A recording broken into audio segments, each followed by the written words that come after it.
ಎಲ್ರಿಗೂ ನಮಸ್ಕಾರ. Welcome to my YouTube channel. ನಾನಿವತ್ತು ಒಂದು ರುಚಿಯಾದ ಲಡ್ಡು ಮಾಡ್ತಾಯಿದ್ದೀನಿ. ಅದು ಯಾವುದರಿಂದ ಅಂದರೆ ಮಾವಿನ ಹಣ್ಣಿಂದ. ಹೌದು, ಮಾವಿನ ಹಣ್ಣಿನ ಲಡ್ಡು ತುಂಬ ರುಚಿಯಾಗಿರುತ್ತೆ. ನೀವು ಟ್ರೈ ಮಾಡಿ. ಇದಕ್ಕೆ ನಾನು ಮೊದಲಿಗೆ ಕೊಬ್ಬರಿ ಮತ್ತು ಬಾದಾಮಿ ಪೌಡ್ರು ಮಾಡ್ಕೊಳ್ತಾ ಇದ್ದೀನಿ. ಈ ಕೊಬ್ಬರಿ ಬಾದಾಮಿ ಪೌಡ್ರು ಮಾಡ್ಕೊಳ್ಳೋ ಮೊದಲು ಕೊಬ್ಬರಿ ಮತ್ತು ಬಾದಾಮಿದು ಸಿಪ್ಪೆನ ತೆಕ್ಕೊಳ್ಬೇಕಾಗತ್ತೆ.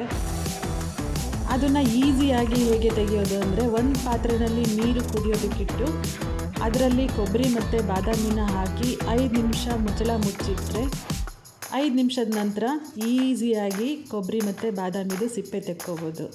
ಬಾದಾಮಿನ ಸ್ವಲ್ಪ ಕೈಯಲ್ಲಿ ಹಿಚ್ಕಿದ್ರೆ ಸಾಕು, ಈಸಿಯಾಗಿ ಸಿಪ್ಪೆ ಬಿಡುತ್ತೆ. ಕೊಬ್ಬರಿ ಕೂಡ ಹಾಗೇ ತುಂಬ ಈಸಿಯಾಗಿ ಸಿಪ್ಪೆ ತೆಕ್ಕೋಬೋದು.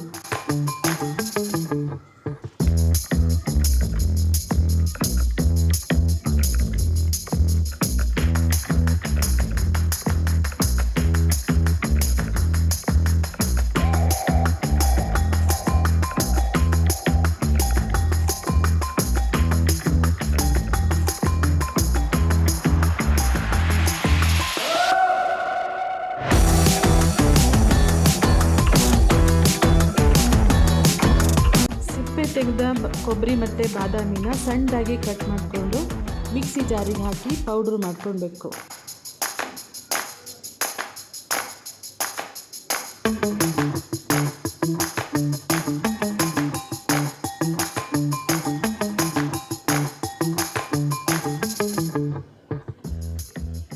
ಈ ಪೌಡ್ರನ್ನ ಬೇರೆ ತೆಗೆದಿಟ್ಕೊಂಡು ಅದೇ ಜಾರಿಗೆ ಮಾವಿನ ಹಣ್ಣುಗಳ ಸಿಪ್ಪೆ ತೆಗೆದು ಅದರ ಗೋಲ್ಟನ್ನು ಬೇರೆ ತೆಗೆದಿಟ್ಟು ಅದರ ಹೋಳುಗಳನ್ನು 2 ಕಪ್ಪು ಹೋಳನ್ನು ಹಾಕ್ಕೊಂಡಿದ್ದೀನಿ. ನಾನು 2 ಕಪ್ ಹೋಳಿನ ಜೊತೆಗೆ ಅರ್ಧ ಕಪ್ಪು ಬೆಲ್ಲ ಹಾಕ್ಕೊಂಡಿದ್ದೀನಿ.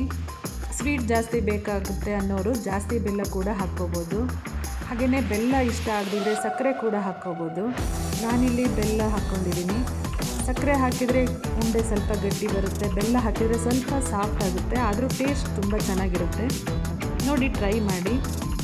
ಹಾಗೆ ಇವಾಗ ಒಂದು ಬಾಣಲಿನ ಒಲೆ ಮೇಲಿಟ್ಟು ಕೊಬ್ಬರಿ ತುರಿ ಮತ್ತು ಬಾದಾಮಿನ ತುರಿ ಮಾಡ್ಕೊಂಡಿದ್ವಲ್ಲ, ಅದೆರಡನ್ನೂ ಹಾಕಿ ಚೆನ್ನಾಗಿ ಫ್ರೈ ಮಾಡ್ಕೋಬೇಕು. ನಾನಿಲ್ಲಿ 2 ಕಪ್ ಕೊಬ್ಬರಿ ತುರಿ ತಗೊಂಡಿದ್ದೀನಿ. ಅದು ಒಳ್ಳೆ ಘಮ ಬರುತ್ತೆ. ಆವಾಗ ಸ್ಟವ್ ಆಫ್ ಮಾಡಿಬಿಟ್ಟು ಅದನ್ನು ಬೇರೆ ನಾವು ತೆಗೆದಿಟ್ಕೋಬೇಕು.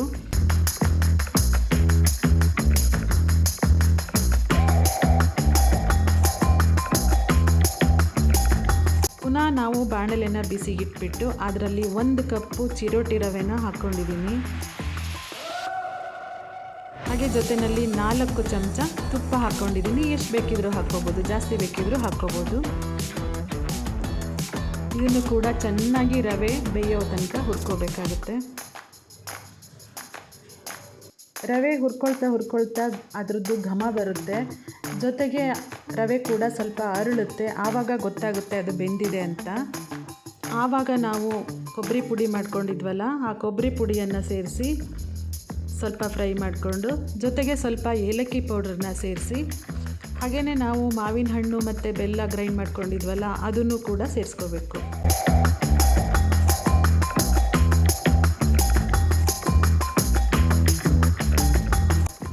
ಮಾವಿನ ಹಣ್ಣು ಬೆಲ್ಲ ಗ್ರೈಂಡ್ ಮಾಡಿದ್ದನ್ನ ಸೇರಿಸ್ಕೊಂಡು ಚೆನ್ನಾಗಿ ಮಿಕ್ಸ್ ಮಾಡಿ ಸ್ವಲ್ಪ ಬೇಯಿಸ್ಕೋಬೇಕಾಗುತ್ತೆ. 2 ರಿಂದ 3 ನಿಮಿಷ ಚೆನ್ನಾಗಿ ಬೇಯಿಸ್ಕೊಂಡು ಸ್ಟವ್ ಆಫ್ ಮಾಡಿ 5 ನಿಮಿಷ ಮುಚ್ಚಿಡಬೇಕು. ಸ್ವಲ್ಪ ತಣ್ಣಗಾಗೋವರೆಗೆ ಮುಚ್ಚಿಡಬೇಕು.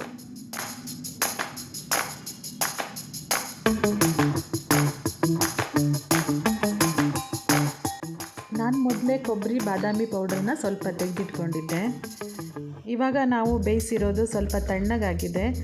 ಇದನ್ನು ನಾವು ಉಂಡೆ ಶೇಪ್ನಲ್ಲಿ ರೌಂಡಾಗಿ ಶೇಪ್ ಮಾಡಿಕೊಂಡು ಈ ಕೊಬ್ಬರಿ ತುರಿನಲ್ಲಿ ಹೊರಳಾಡಿಸಿದ್ರೆ ಮಾವಿನ ಹಣ್ಣಿನ ಲಡ್ಡು ರೆಡಿಯಾಗುತ್ತೆ.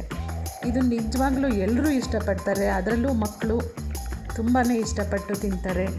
ನೀವು ಟ್ರೈ ಮಾಡಿ, ತುಂಬ ಚೆನ್ನಾಗಿರುತ್ತೆ. ಹಾಗೆಯೇ ನನ್ನ ಈ ವಿಡಿಯೋನ ಲೈಕ್ ಮಾಡಿ, ಶೇರ್ ಮಾಡಿ, ಸಬ್ಸ್ಕ್ರೈಬ್ ಮಾಡಿ. Thank you.